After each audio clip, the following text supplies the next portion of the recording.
Coming up next on Stop the Threat, neighbors in a small trailer park commit the unthinkable. Tempers flare, lives are lost needlessly. Law enforcement rushes to the scene only to be pinned down by automatic fire.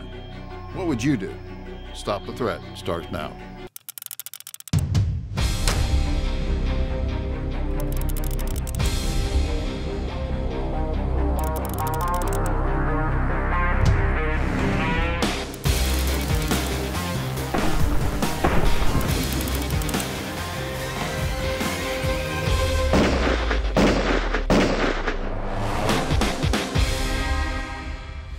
Welcome to Stop the Threat. My name is James Towle. On this week's episode, we take you to a small town in the heart of Texas called Early, Texas.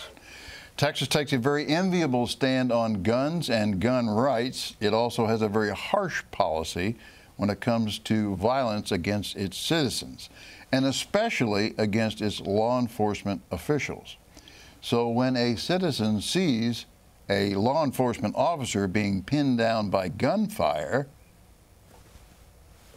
I don't want to spoil it, so I'll introduce you to this week's panel. Wes Doss, 20 years experience with law enforcement, is now president of Kyber Interactive Associates and a returning Stop the Threat contributor. Chris Wolf. Chris has been with law enforcement in the state of Louisiana for 17 years. Bill Duggan. Bill has been a police officer with the state of Massachusetts for 13 years. You know, but before I do this and I actually show you part one, I have a question that I get a lot of emails about, and that is the difference between open carry and concealed carry. Now, we all know what it means, of course, but there's a lot of opinions one way or another. Now, Wes, you have a lot of open carry, right, in Arizona? Yes. Right.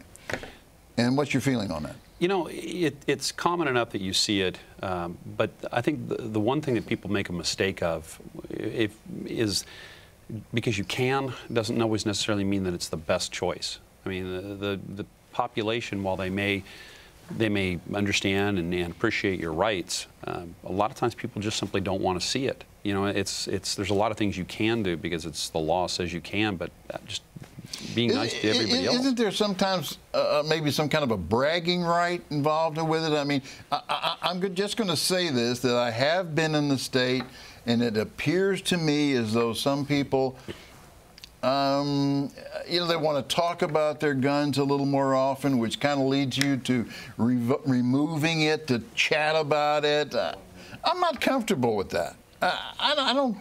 And I think that's why open carry is probably not something I'm particularly crazy about. I know Massachusetts, you don't have open carry, right? No, you don't. You wouldn't normally see anybody walking around with their firearm exposed. Right. I was talking earlier, I said, you know, you walk into a Walmart, for example, with, you know, carrying your gun exposed, and like Wes said, oh, just because you can doesn't mean you should. It's the same thing as, to me, walking in with a 3-foot machete, just because you can carry it doesn't mean you walk in carrying it. It's going to cause some disruption. You're going to disturb the peace. Yeah. Chris, Louisiana, I'm sorry, I don't know. Is it open carry or both? Or it is both. It's a shall-issue state and an open carry. It is a right to openly carry a weapon. Okay. And so your feelings on that? Again, it's got to go hand in hand with some common sense. A lot of people that you'll see with they do invoke their open carry rights. These the way they're carrying the firearm itself is actually it's not safe. It needs to be properly secured in a holster, and the holster also needs to be a proper quality and be able to hold the firearm in a safe manner. Okay, you know, that's a good point actually, and I'll ask that when we come back because we've got to go. But I wonder if law enforcement would stop you for the type of holster you have. Don't go away.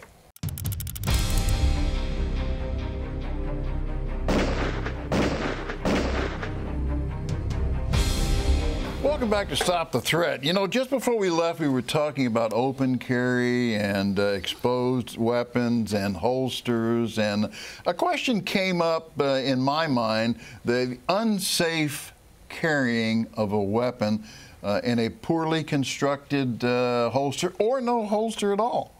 I mean, I know there isn't a PC involved here that I know of in anybody's state that would encourage you to stop, but would you if you saw that a weapon was being carried carelessly in the eyes of law enforcement? If this person was in a movie theater or in a crowded shopping center and he's got this thing hanging by a thread, it does not look like it's a quality of holster that's going to maintain security onto the body. I mean, yeah, certainly you should stop them in a as an issue of public safety. Hey, do you know you have some problems going on here? Not for any other reason but to maybe prevent an accident from happening. Okay, let's talk about that for one more second. How would you approach the citizen to do that? I mean, you can do this and scare somebody, or you can do it in a more friendly manner. Sure, I think that if it, like what Chris was saying, if it's an unsafe situation, you don't know the type of holster, the quality of the weapon, that you think that somewhere down the line it might create a problem, I think you have an obligation to at least check to make sure, or just make a suggestion to the citizen to say, hey, maybe, and offer your assistance, you shouldn't be doing that. I think this irresponsible, if any kind of irresponsible carry like that, like in Massachusetts, is encouraging these gun-free zones, like movie theaters and schools and stuff, right. And it's preventing people from carrying freely. All right. I sort of envision this. Okay, you're in the unit, you see something that looks unsafe, you get out of the unit, and you approach the individual by saying, sir, could I speak to you a minute about your holster? Is that reasonable? It's not unreasonable, no. Would you approach it? Would you approach it that way? Yeah, I think coming at them and try to be professional about it and respectful about it. I think the thing to remember too, though, is from our standpoint, we're in an era where people are running around almost trying to instigate a lot of these conversations with police officers. Yeah, this parading around, doing things to draw that attention. Right. And so it really kind of puts people in a weird perspective. I guess what I'm trying to get at here is, if you see something, and there's probably a way to handle it verbally without insulting the individual, because you really don't know who you're talking to, and you don't want to alienate the individual or push him to a point of, hey, what are you doing? Why are you saying these things to me? So your approach to them would probably be more of a softer approach. Sir, could I speak to him? He's with his wife and kids, for instance. Would it be unreasonable to say, sir, could I speak to you a minute over here? And allow him to kind of step away from his, I mean, is that reasonable? Sure, and maybe in my hypothetical situation, if it's to the point where I have to go contact this person and speak to him because it's in such a unsafe condition, it's okay to be a little bit forceful and be willing to take it a step further if it deems it necessary. Okay, all right. We got to show you part one. So let me go to part one, and then we'll come back. Damn it, I stepped in your dog's crap again. Well, maybe you ought to build a better fence, you stupid bitch. If I catch those dogs over here crapping on my lawn again, I'm gonna shoot them both. You just go ahead and try, and stay off my property.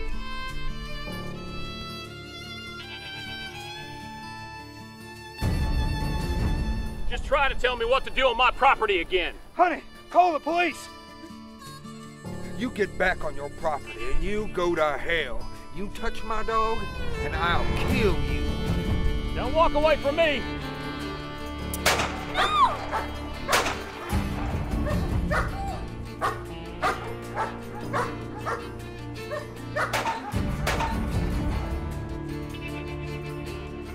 Oh, God.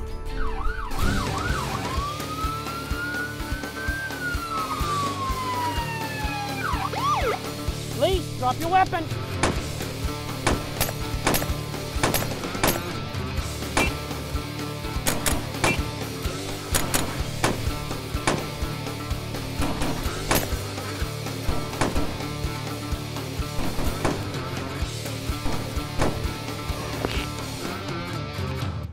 Well, obviously we have a lot going on here, and only a short time to discuss it.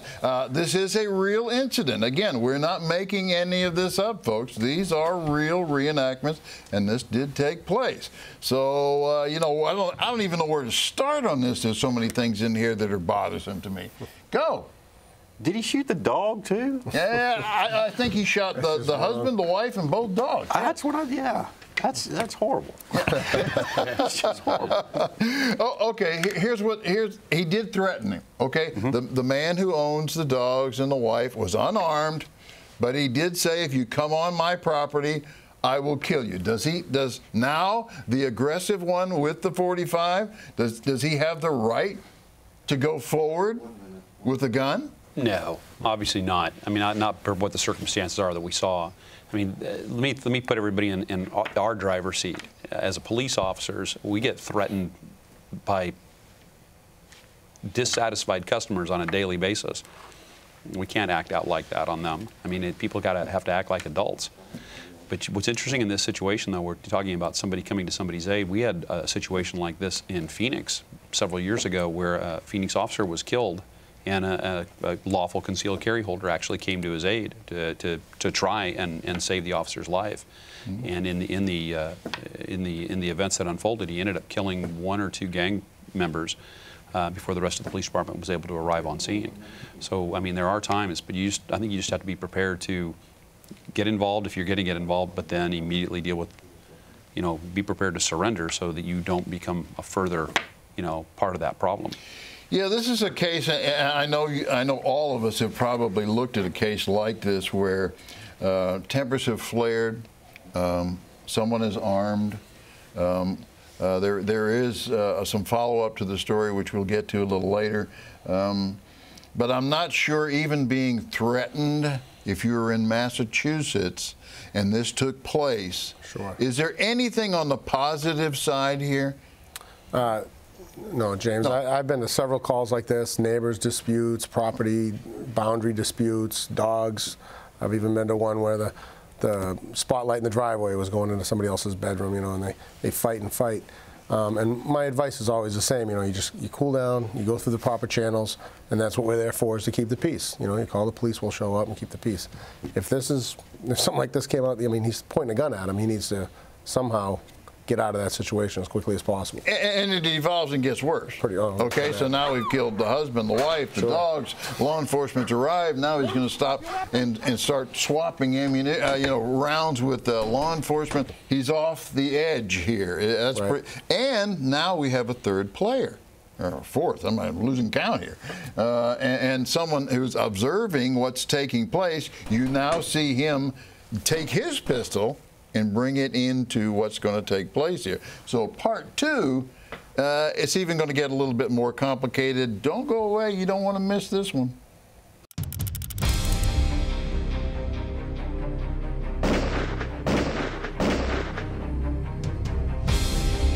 Welcome back to Stop the Threat. We are watching what we have called trailer park shootout.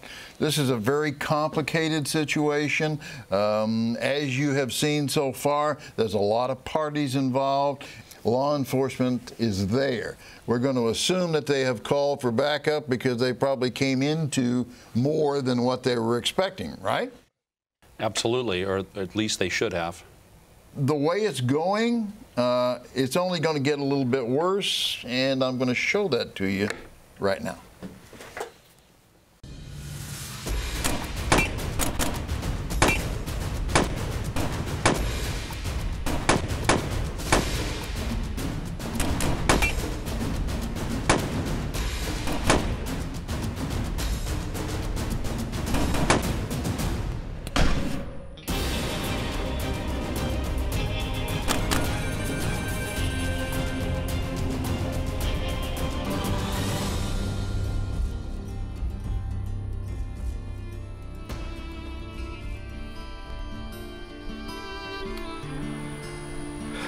Jeez. You're welcome.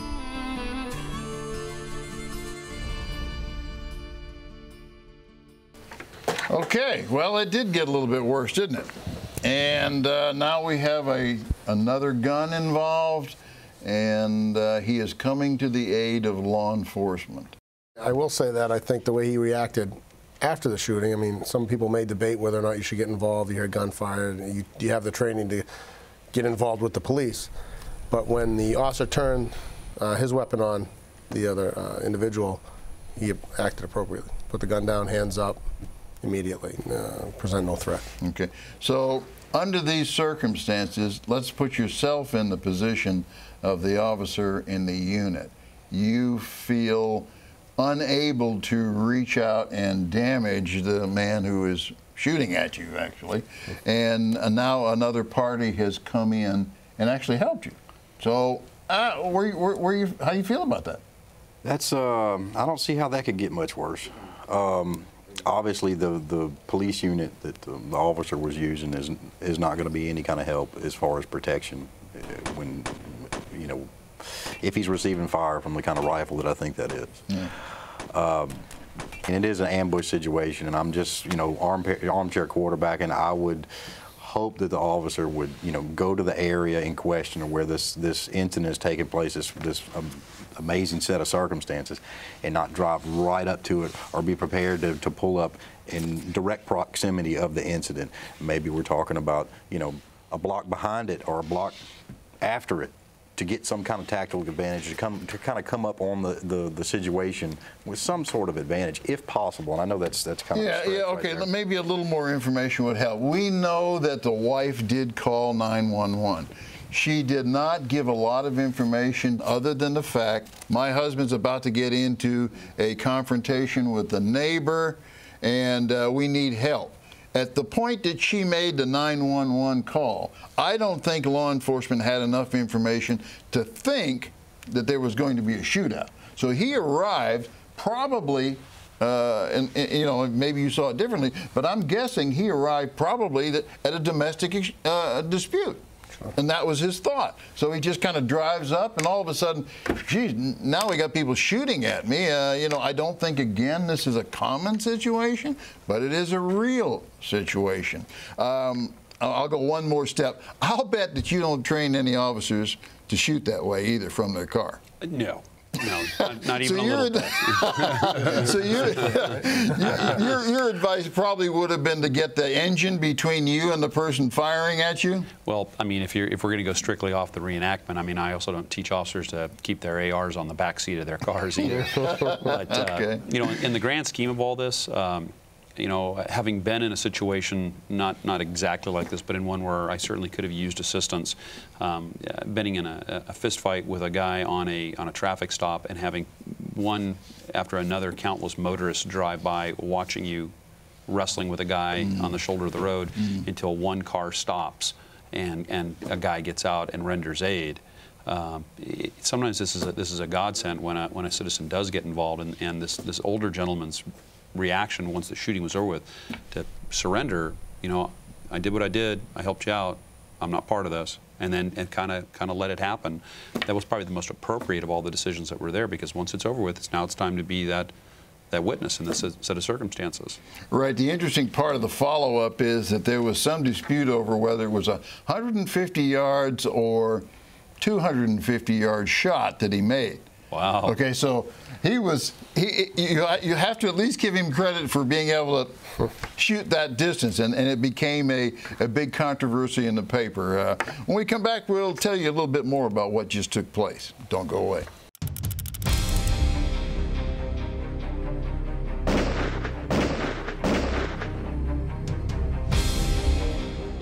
You know, thanks for coming back. You know, we're looking at the follow-up information on Trailer Park Shootout. Now, there was some controversy, as I said before we left, over the distance, and I did look up more of that information. There was controversy between whether it was 100 yards, and according to the man who made the shot, he said it was 160 yards.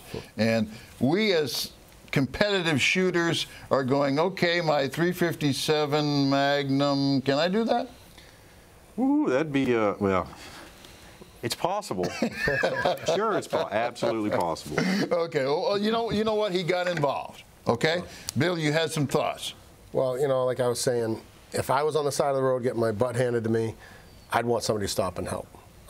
If I was in a shootout and pinned down and somebody came out and saved me, you know, you're going to offer your thanks. But my advice to any civilian to get involved in a law enforcement matter, you know, you really got to feel comfortable with it. You really got to, I mean, you got to feel confident that what you're doing is the right thing and that you're not going to get yourself in more trouble or get yourself hurt. I wouldn't want anybody to risk their lives. You know, and here's a thought, Wes, and I just want to mention this, that from the law enforcement's point of view, you're taking fire from someone at a tree. Out of your peripheral vision, you see another person come into the action with a weapon. Are you now not concerned? Absolutely, you're going to be concerned. Yeah. Well, but at 160 potentially greater yards, you may not have even realized that gentleman was there. And this guy may have just, all you would have seen is this guy just simply go to the ground. You might not have realized there was another shot involved. But yeah, absolutely. And that's part of the thing that people don't think about is, I'm going to get in the middle of this. Well, the police officer doesn't know you from Adam. And you might be the greatest guy on the planet, but until he knows who you are and what you're doing, you're just another body that's involved in that set of circumstances. Okay, so you would say, what we have just seen here, would you advise the older gentleman to become involved? Now, you're being pinned down. You're taking rounds. Are you going to say this was a good idea on his part or not? In the exact situation that we saw, I would say, thanks, old hero guy, for helping us out this time. Let's not let it happen again. Yeah, and you know, because that's an awful long shot in the distances we're talking about. But generally, the tactic is when you're training law enforcement crews, civilians for self-defense, do not put yourself in a situation that you cannot fight your way out of. That's just my 2 cents on it. Okay, well, you know, there's a lot more that we could say on that, and I would like to, because I think there's a lot of it on the table, but we've got to go. We're out of time again. I want to thank you very much for tuning in this week. As always, I do appreciate your emails. I'll see you again next week. Be safe, be trained, be alert.